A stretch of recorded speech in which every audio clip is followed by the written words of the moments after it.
मोदी जी के शपथ लेने से पहले इस देश के अंदर जम्मू कश्मीर एक ऐसा हिस्सा था जहां दो निशान यानी दो झंडे लगाते थे। वहां की सरकार के जो मंत्री थे, वहां सरकारी वाहनों पे दो झंडे लगते थे, लेकिन दो निशान, दो विधान, वहां का अलग से संविधान होता था।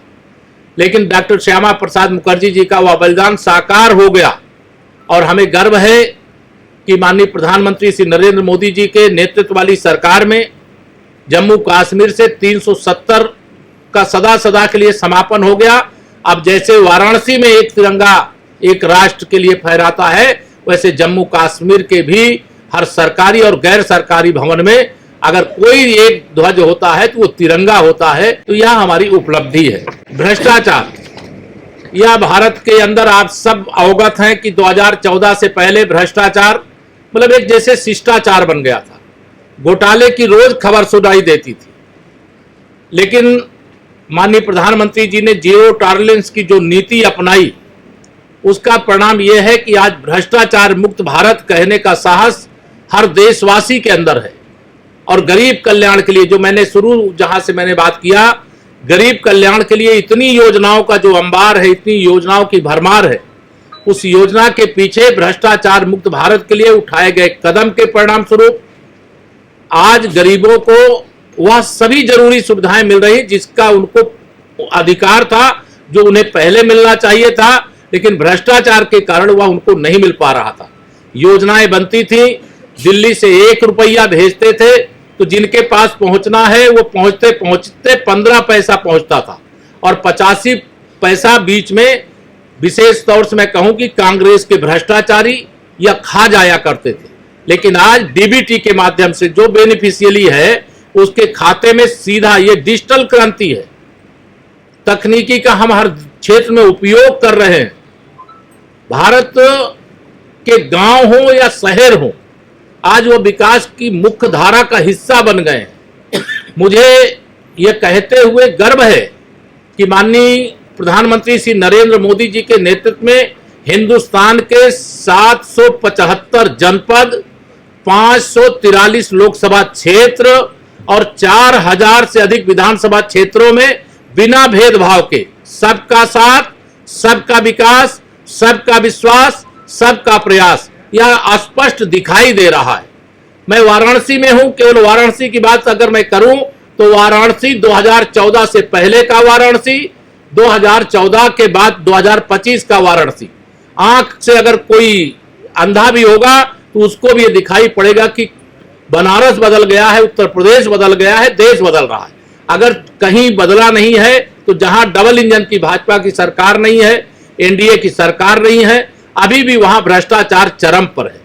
लेकिन उनको यह मालूम होना चाहिए कि देश के प्रधानमंत्री जी ने कहा है, न खाऊंगा न खाने दूंगा, जो खाया है पहले उसको भी और जो अभी खा रहा है उसको भी पाई पाई वसूल करके देश की भलाई में, गरीब की भलाई में लगाने का काम करूंगा। तो आज देश इस दिशा में आगे बढ़ रहा है। मैं आप सब के सामने जब यहां पर बैठा हूं तो 11 साल पूरे होने पर इसी जून के महीने में 21 जून को विश्व योग दिवस है। और विश्व योग दिवस ये माननीय प्रधानमंत्री जी के नेतृत्व में देश की बड़ी उपलब्धि है कि दुनिया के लगभग सभी देश 21 जून को विश्व योग दिवस के अवसर पर योग करते हैं निरोग रहने के लिए। ये भारत की एक बड़ी उपलब्धि है।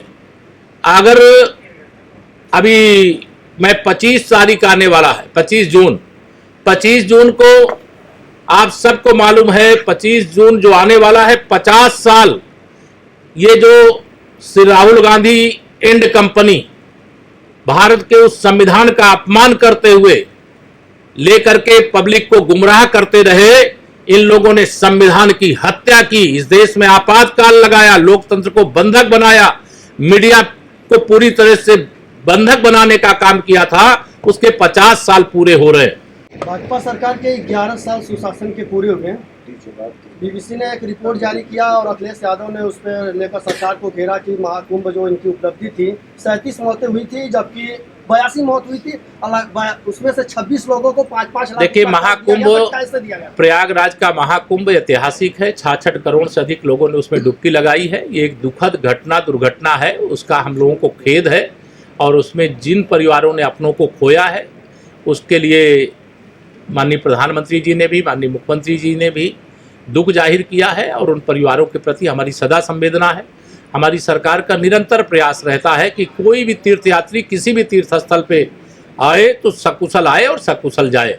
इस आंकड़ों को लेकर के सवाल उठा गया कि बीबीसी ने रिपोर्ट पेश की है कि 82 लोगों की मृत्यु हुई। देखिए, इस सवाल का जवाब मुझे लगता है कि किसी आप कोई समाचार चला दे, मैं उसका जवाब दूँ, वो नहीं है।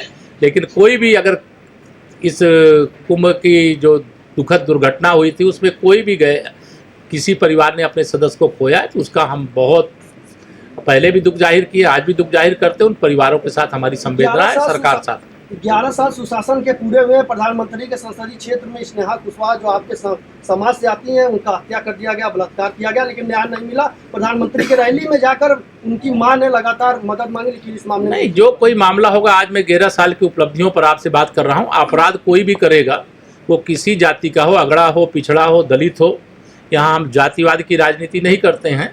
लेकिन अपराध अगर कोई करेगा, किसी की कोई हत्या करेगा, किसी का अपहरण करेगा, किसी के साथ छिनैती फिरौती लूट करेगा, तो कानून उसके खिलाफ कठोरता से निपटेगा।